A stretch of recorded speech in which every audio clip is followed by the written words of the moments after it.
The last 10 minutes of this movie are very scary, very unsettling, and I actually did shake a little bit in my legs. You have got to be taking the piss. This is what I want for the jingle on my podcast. It's going to be called John Bolton's podcast. Do that if at all. There's no you in Bolton, but I guess that doesn't matter if you're singing it. And I'm a writer. See if you can work that in some way. Basically, just make me sound awesome. Cheers. The Blair Witch. It's just... It's alright. Nobody should be going to see this film, because it hasn't been in the cinemas for about 2 years. Nobody should be watching this film and describing it with any more enthusiasm than just simply, it's alright. Because that's all it is. It is only alright. Which isn't good enough. It's not good enough for any film. Now, this was marketed right up until it kind of came out, really, as being a film called The Wood, or The Woods, Into the Woods, something to do with wood. And it wasn't until it was kind of launched or unveiled, or whatever the hell it is they do with films now, that it sort of revealed that it was The Blair Witch. It was a Blair Witch sequel. It's a Blair Witch remake, if it's anything. And it only being alright isn't good enough. The original deserves better than that. Now, Pete, unfortunately, can't be with us. He's not dead. He's just not here. So we watched it together, and we both agreed, I think, that it was just alright. It was fine. There were some bits that were good. There were a lot of bits that were just And that's it. That's all anyone can say of this film. How anybody could describe it as being scary or brilliant or anything is utterly beyond me. So that review that I played a clip of at the beginning is a review by a guy called Chris Stuckman. He's on YouTube. Very nice guy, he seems. I don't know. I've not met him or anything. He looks, I mean, you know, he seems, I'll say he looks nice, so he's not really my flavour, but he seems like a nice guy. And I saw his review of It, the movie It, which I might try and do. It seems like a nice guy. He seems like an intelligent guy, and I agree with him completely about It. So how anybody can think that this film is scary is honestly lost on me. The characters, for what it's worth, there's James. James is Heather's brother. Heather from the original, presumed still missing. There's a girl with him. There's another girl called Ashley who breaks her ankle or something during the way. There's always one person on one of these things that has to break something. There's a guy called Peter. Peter, who I only remember his name because most of the film seems to be taken up people shouting his name in the woods. Here! Here! Peter! Hey, Peter! It's me, Rhonda, from PS 129.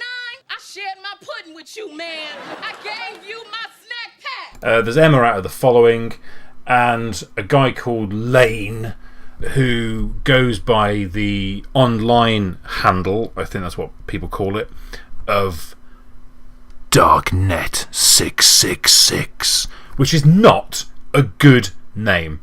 It's not a good name in the sense that, you know, oh, Darknet, 666, It's not a good name in that sense. It's not a good name in the sense that it's a fucking stupid name. If you're able to put that to one side and try and enjoy his character, well done you. I wasn't able to, and he annoyed me.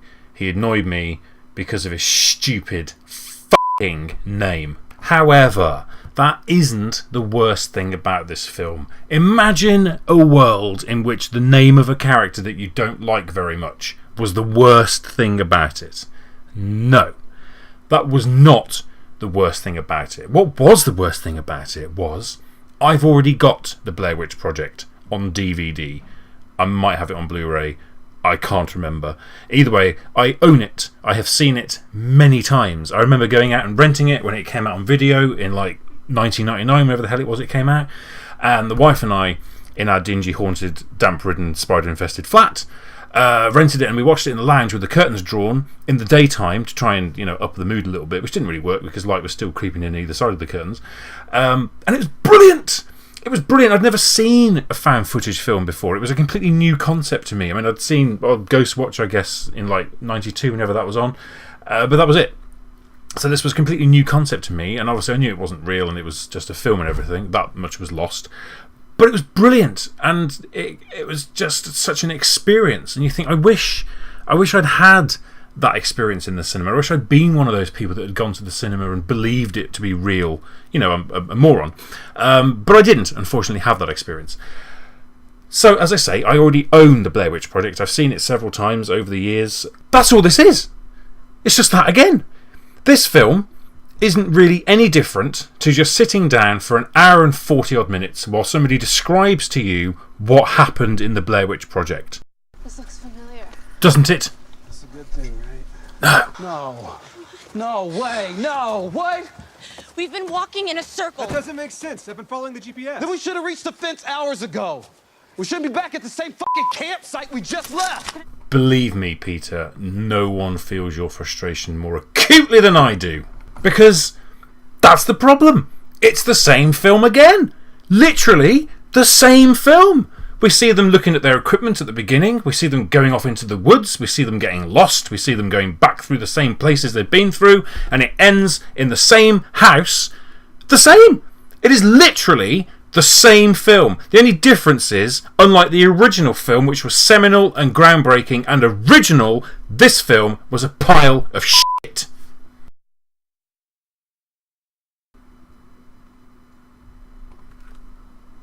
That said, the bit where the tent got ripped out and flew off into the air, that was pretty cool. However, there was something else that was different about this film and the original. The original, not the prequel or the first film. This isn't a sequel, it's a remake. It's too similar to be a sequel, although most sequels are basically the original film again, but slightly different. But it's a remake.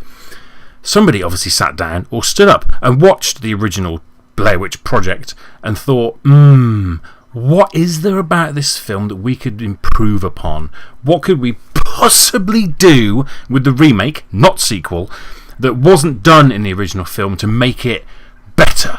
What can we do to make the Blair Witch Project better? How do you improve upon the Blair Witch Project? You take a cast of unknown actors, you put them in woods, you give them very little information about what they're doing, just enough that they basically have to make the film themselves. So all the tension and the drama and the fear is real. It's actually what they're going through. What can we do to improve on that? What could we possibly do to improve on a film that had such a tiny, measly budget? What could we do to improve on it? What could we do to improve on something that was shot on cameras that were so kind of basic and rudimentary, even for its time, that the footage was grainy and therefore everything that they saw and that we heard was visceral and real? None of the kind of Hollywood glitz and stuff that the editing studio puts into it. Let's just try and make it look as much like raw footage as we possibly can. What could we possibly do to improve upon the original Blair Witch Project?